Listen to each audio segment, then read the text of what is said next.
Welcome to Truman's Town Hall with your host, Matt Truman.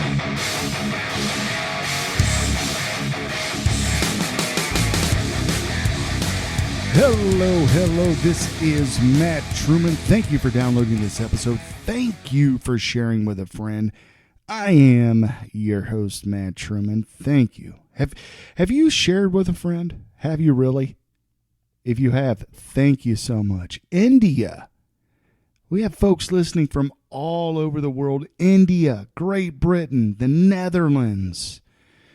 We used to have Russian listeners, but they've since fell off. I don't know if we're banned over in Russia or not. Folks, I got a jam-packed broadcast for you tonight. It's Friday. I've had kind of a crappy day, and so I'm going to take it out on this podcast right now. So if you ever have a crappy day, do a podcast and then take it out on it. Man, wow, the world, Twitter, or X, right? Formerly known as Twitter. There's some horrific videos on X. Horrific, folks. Are you getting desensitized to all the stuff that's out there? If I haven't already said war is hell, war is hell. I've said it. I know I have. I've been there, and I didn't like it so much. And man, my heart breaks for all these kids. All the kids everywhere. I watched a video today, and I see a bunch of young kids, my son's age, 20-year-olds, just ripped apart with machine guns. From Israel, that little dance party, whether they're liberals or not, I don't care. It's just kids, man, having fun, doing their thing, whatever. They may have been doing things I don't agree with, and I talk about here and tell you guys, hey, don't do this, and I disagree with that, blah, blah, blah. But I don't want to see anybody die because of it, right? That's not where I come from. My heart aches. And then you see these babies over in Gaza. Oh my gosh. I think I prayed like 80 times today. No, I didn't pray 80. But wow, what? It's unfathomable that this happens in a world that we all live in. I don't understand why we have to continue down this route. Is God happy? Do you guys believe that God is happy about this? Because I can't see where there's a God that is happy that we're murdering each other. We're murdering his creation. And that's what we're doing. War is murder. Just like abortion is murder, war is murder. Well, it's in defense of, yeah, sure it is. Sometimes you have to defend yourself. I get it. If you're backed into the wall and you have to defend yourself, that's one thing. But just dropping bombs willy-nilly everywhere, that's not defense, is it? Or flying in on a parachute driven by a little motor. What do they call those things? Paragliders, right? Flying in on a paraglider with a machine gun and just mowing down kids at a party because you disagree with that, or because you feel inferior to them, or you had things happen to you in 1948, 1967, or this is our land and you've stolen it, or I don't know. Is that what we do? I guess it is. I guess it's what we do. Because I will defend my home, right? If you come into my home and say it's your home, I'm going to defend it. And I hope you would do the same. I bought this house. My wife and I, we're raising our children here. I will defend my home from all enemies, foreign and domestic. Crazy. Well, let's get to a report, folks. I got a report, and I'm going to play it for you real quick. I'm going to play something from the Bound Report. Check this out. Who in God's name needs a weapon with 100 rounds in a chamber? The day before the Lewiston, Maine massacre, Mother Jones ran a story on banning AR-15s. Within hours after the massacre involving an AR-15, Kamala Harris wanted our guns. Once again, routine gatherings, this time at a bowling alley and a restaurant, have been turned into scenes of horrific carnage. And let us be clear, it does not have to be this way, as our friends in Australia have demonstrated. The Australian example reveals that after the horrific Port Arthur shooting that killed 35 people, the Australians confiscated firearms. The propaganda would tell you that no mass shootings have occurred since. However, 24 mass shootings have occurred in Australia since 1996. Take away the guns because less guns will equal less mass shooting.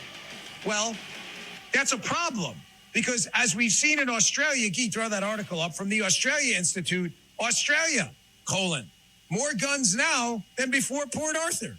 New research from the Institute finds that there are more guns in Australia now than there were before the Port Arthur massacre and introduction of strict gun control. So just to be clear, if your article is that, well, there are less mass shootings now because we took the guns, then your argument is actually the opposite because you're arguing that more guns equal less mass shooting. How are they arguing that? Because there's more guns. Reminder, the Second Amendment isn't about weapon type or caliber or hunting. It is about protecting American citizens from a tyrannical government and at the very least protecting themselves from a mass shooter released by our government. Nerves are rattled right now. Keeping an eye on the woods. Because I know those woods down there, they go run right back here. And I got my daughter inside. Your daughter, how old's your daughter? She's 10 years old. Has there ever been a more poignant time for the Second Amendment than right now? In an internal memo obtained by Newsmax, the San Diego Field Office of Customs and Border Protection writes, quote, San Diego Field Office Intelligence Unit assesses that individuals inspired by or reacting to the current Israel-Hamas conflict may attempt travel to or from the area of hostilities in the Middle East via circuitous transit across the southwest border. The memo continues, foreign fighters motivated by ideology or mercenary soldiers of fortune may attempt to obfuscate travel to or from the U.S. or to or from countries in the Middle East through Mexico. The memo comes as this weekend, Customs and Border Protection released its final figures for fiscal year 2023, showing 172 suspected terrorists. That's the highest number ever. In this heightened environment, there's no question we're seeing an increase in reported threats, and we've got to be on the lookout, especially for lone actors who may take inspiration from recent events to commit violence of their own. But the Biden installation presses on. As Reuters reported, the U.S. has stopped issuing export licenses for most civilian firearms and ammunition for 90 days for all non-governmental users, citing national security and foreign policy interests and that the risk of firearms being diverted to entities or activities that promote regional instability, violate human rights, or fuel criminal activities. Exporters can continue to submit license requests during the pause, but they will be held without action until that pause is lifted. The Commerce Department declined to comment beyond the posting on its website. Sure, not exporting guns and ammunition to our enemies makes sense, but there are more layers to this. The edict creates a chilling effect on American gun shops as their primary source of revenue is exports. A loophole ultimately designed to put scores of small business gun owners out of business, sending a rippling effect caused by shortages among supporters of the Second Amendment and those simply utilizing their God-given right to self-defense. John Bound reporting. A well-regulated militia being necessary to the security of a free state, the right of the people to keep and bear arms shall not be infringed. That is the Second Amendment in the United States Constitution, the Bill of Rights. We are guaranteed that right by our founders. We are guaranteed that right by law, by constitutional law. Shall not be infringed. There are many in this country right now trying to infringe upon that right, because we have an issue, a mental health issue that is not immune to any family in the United States. Someone listening to this in the United States, and I'm sure in India and in the Netherlands and in Great Britain and all around the world where this podcast is broadcast, you've had to deal with someone in your family with a mental illness. But in the United States, if you're not mentally ill, and if you're not, then you understand that we have the right to keep and bear arms, and we should. And it is about a tyrannical government from the Revolutionary War. Sorry, Great Britain folks. It was a long time ago. We still love you, but it was a long time ago. But we also, it's not only a tyrannical government, it is foreign actors as well. I'm a Native American. Not only am I a Native American by birth, I have Native American heritage. I also have Irish heritage and German heritage and heritage from the Netherlands. That's right. All my folks listening from the Netherlands. Right? That's all in my blood. I'm pretty European. Oh, Congolese. So if there's any folks in Africa listening, yeah. I have Congolese heritage as well. I'm a mutt. I'm an American. The greatest experiment that has ever happened is happening right now with the United States of America. But we have been poisoned by politicians. One could say a tyrannical group of politicians. Is it time to raise arms? No, I don't believe it is. But when they're giving 400 million more, plus the billions that we have already given to Ukraine, and 14 billion to Israel, and the millions and billions that we give around the world as a proxy country to fight our wars. Not our wars. Let's rephrase that. Politicians' wars around the world. There's a better way to do all of this. Yet we continue to go down the same road, to get into conflicts, it's not conflicts, to get into wars, murdering children, murdering women, innocent men, people. What's the gain? I haven't gained anything from it. If you're going to fight a war, and sometimes war is necessary because you have idiots around the world that need to be dealt with. What is a terrorist? A terrorist, defined, is a person who uses unlawful violence and intimidation, especially against civilians, in the pursuit of political aims. What did we see October 7th? Recent times. That was terrorism. What did we see throughout the bombing campaign in Gaza? Terrorism. This is what we are seeing right now. We are witnessing terrorism on X, formerly known as Twitter. Or if you're in those regions, you're witnessing terrorism. Is it defense? I don't know. I watched a podcast the other day with Sean Ryan talking to a CIA analyst, a CIA person from the CIA who worked in Benghazi and who knows all the actors throughout the United States who have worked on anti-terrorism issues. And she said this. When you were informed of the Coast bombing in December 2009, Camp Chapman attack, it was a double agent suicide bomber, 7 CIA personnel killed. I had friends killed in that. Yeah, I know. You too. Do you know a lot about what went on there? Yeah, I mean, the crazy part is well, the day I found out that you're first bringing up, I I was in another city in Pakistan, and I flew in, and I just came into the office. So I knew nothing, right? Because it's not like we share things, as you know, over your cell phones when you're in the CIA. So I go into the office, and my boss calls me in, and I was like, oh gosh, I'm in trouble. I was always getting in trouble for going over his head on something. So I'm like, what did I do? Well, I was down for a week.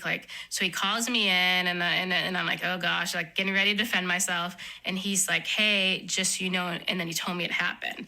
So the thing is they'd been planning that for a while, and it was actually supposed to be in Peshawar.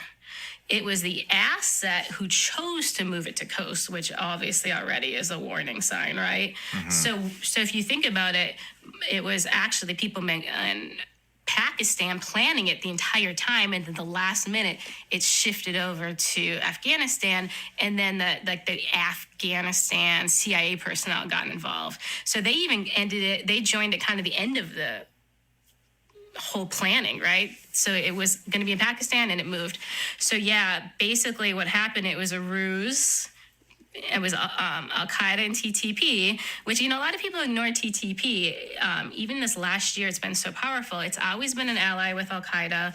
Al-Qaeda uses them in joint attacks, and people kind of ignore that fact. So the two groups got together and said, hey, we're going to make this ruse. We're going to do a double agent, and ended up being a double Jordanian agent, who then the Jordanians gave to the CIA. So he's kind of like a triple agent. Mm-hmm. And, we're going to use him. We're going to basically tell them he's a doctor that is doing something for Zawahiri and is going to go need to see Zawahiri. So Dr. Ayman al-Zawahiri was the head of Al-Qaeda at the time. So as you can imagine, he was a deputy. So you can imagine, this is the number 2 most important terrorist in the CIA. Mm-hmm. And now we got an agent that basically says, oh, I'm a doctor that has to go see him for a medical, thing. So it was a huge deal. It was probably the biggest operation at the time in the CIA. And then, unfortunately, the whole plan was for him to commit a suicide attack against the CIA during his meeting. And that's what he did. Mm-hmm. And that's how we lost the 7 officers.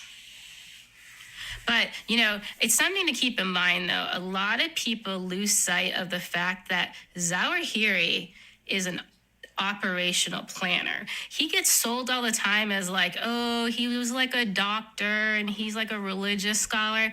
That guy was involved in planning 9/11. He was involved in planning Coast. He led Benghazi. And he gets ignored all the time. And to be honest, until I see Al-Qaeda eulogize him, I'm having a hard time believing he's dead. Because he does ruses. He plays games. He knows how to mess with us. And he's dangerous. Yeah.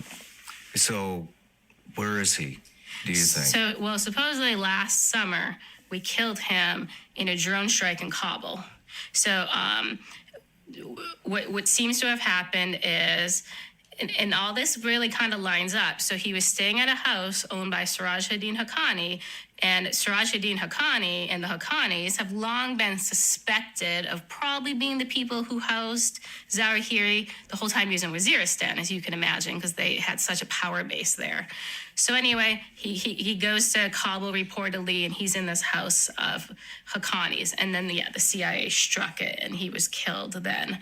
But now it's been 14 months, and Al-Qaeda has yet to eulogize him officially. Interesting. Where do you think he might be? I don't know.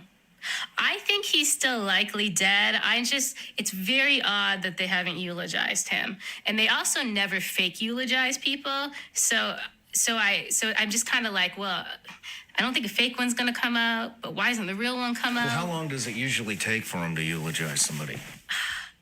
I mean, they usually do it before they name the next leader. I mean, they have not publicly named who the next leader is, even though they've chosen who the de facto leader is. But the weird part is the leader is also this strange de facto. So it's like Saif al-Adil. But they're like, well, he kind of leads the military side of Al-Qaeda. And then bin Laden's son is still alive. So the U.S. reported him being killed in 2019. So Hamza bin Laden, the heir to Osama bin Laden, is alive in Afghanistan too, but he doesn't want to be the leader of Al-Qaeda, so it's unclear what role he's playing. So Al-Qaeda hasn't actually made clear This is our Amir, which is interesting. So hold on. We reported bin Laden's son was killed in 2019. Correct. When did we or you find out that he was still alive? Last September, his brother came to Afghanistan to visit him. How do you know that? Because his brother came to Afghanistan to visit him. Gotcha. All right. I'll stop asking questions.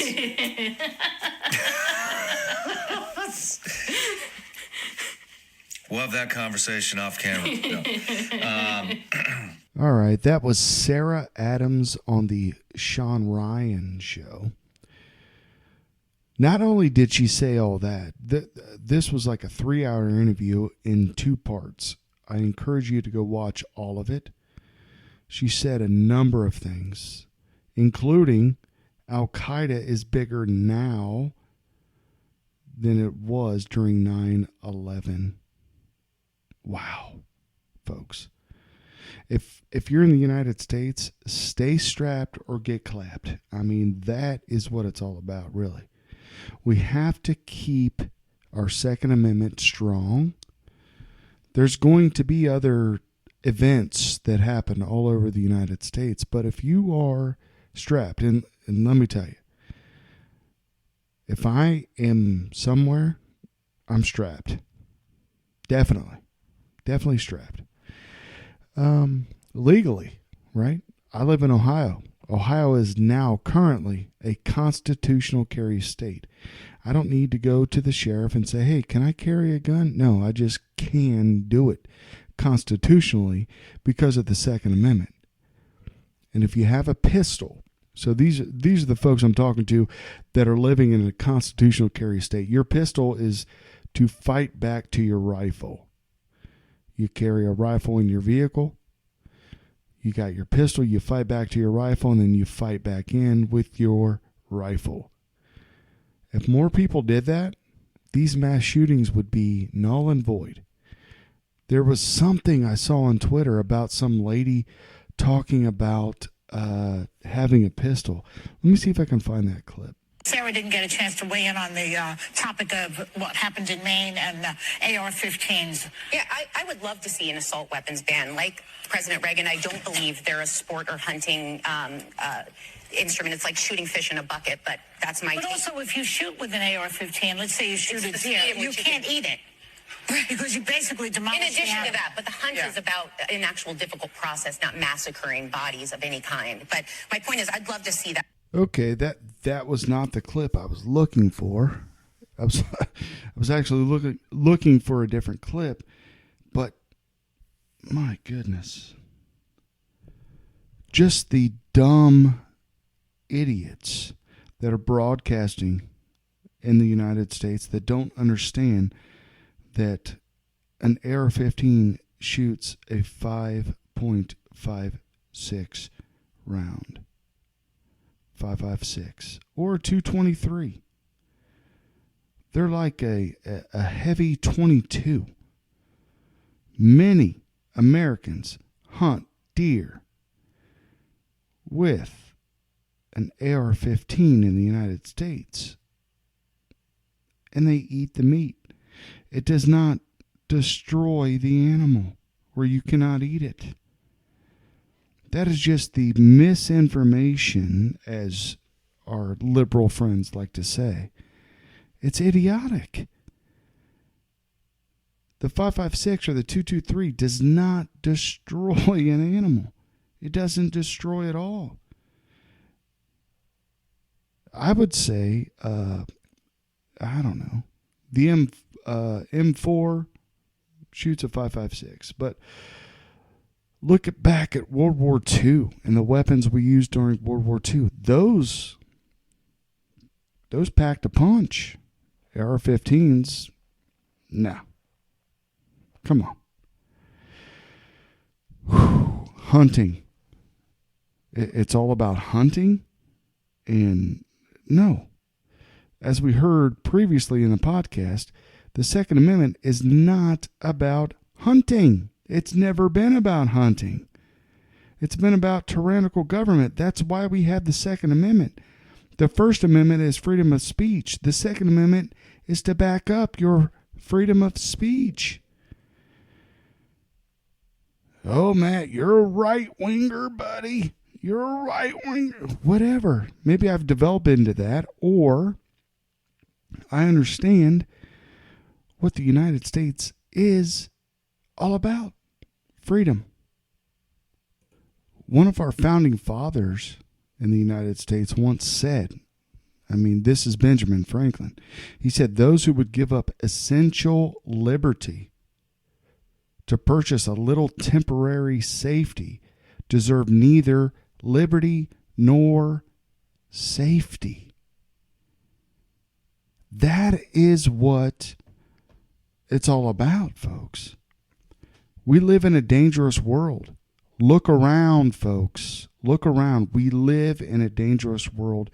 Protect yourself. Say your prayers at night to whomever God you worship. Say your prayers. And I hope you look at Jesus. But if you don't, say your prayers. And thank God that we have the life that we live. And try, by God, try to live peaceably with one another, with man. Try to live peaceably. And woman. It's harder with women. No, I'm just teasing. I love women. I love everyone. I don't hate anyone. I just wish we had peace in the world. As an older dude, I guess I'm an older dude, 46, right? Sitting here at 46 years old, and I've done a lot of stupid things, harmful to myself and harmful to others, right? I haven't always been this guy looking for peace. Sometimes I've been out there looking for crazy war. And I found war, and it sucked. I didn't want to die, and I didn't want to kill anybody. Things happen in war. But it is what it is. All right. Let's listen to something else. These operations in the South, the blood of our fallen martyrs and the sacrifices by the fellow fighters and our honest, noble men who remain in the South, or those who are temporarily displaced, they are all sacrificing to this battle that is worthy of each sacrifice. It is an expression of our solidarity and support to Gaza and the Gazans by the noble blood of the fallen martyrs, by standing steadfast. We are doing all what we can to alleviate and lessen the pressure on them, and as the enemy is acting insanely, militarily and politically. Here we come to the most important point. Let the world know. For weeks, communication, pressures, even from day one, if you start any operation and if you open a front in the South, all these American fleets have come for you. You will be shelled by the U.S. warplanes. This was been told to us on October 8th, and in some details, when some Palestinian resistance fighters infiltrated from Lebanon, following the first operation by them, we received a threat that the U.S. warplanes will bombard Lebanon. I assure you, many resistance fighters have infiltrated, and many will continue to infiltrate. The threats we receive will not change our position. Therefore, we started our operation on that front, and the future of this front, any escalation and any development of whatever nature are hinged on two things, nothing more: the development of events in Gaza. It is the first factor, the development of events in Gaza. That's why this front will devolve according to the nature of development in Gaza and what is required. The second factor that is in play is the conduct and the demeanor of the Zionist enemy towards Lebanon. And here, once again, I warn you not to go further, as many civilians have fallen as martyrs. And this will bring us to the same equation, a civilian for a civilian. Again, the demeanors of the enemy against Lebanon will be a factor in play. I am speaking openly, candidly, and at the same time with ambiguity, constructive ambiguity. That was the leader of Hezbollah giving his speech today. It was quite weak, in my opinion. A lot of talk. He said civilian for civilian. We read the definition of terrorism, right? Killing civilians for political aim. We read that. So he essentially just told everyone, I'm a terrorist fighting other terrorists. Civilian for civilian. So we get that. Hezbollah is supposed to be this big, mighty force, yet they're gonna sit back. They're going to sit out on this one. Why? They talk tough. A lot of these guys talk tough, but they know real tough. Nobody invades the United States, right? Our southern border's wide open. We may get attacks. Guess what? I think we will see terrorist attacks in the United States. But they will die trying. Indeed, they will die trying. A lot of folks. I was talking to my son today, 26-year-old kid.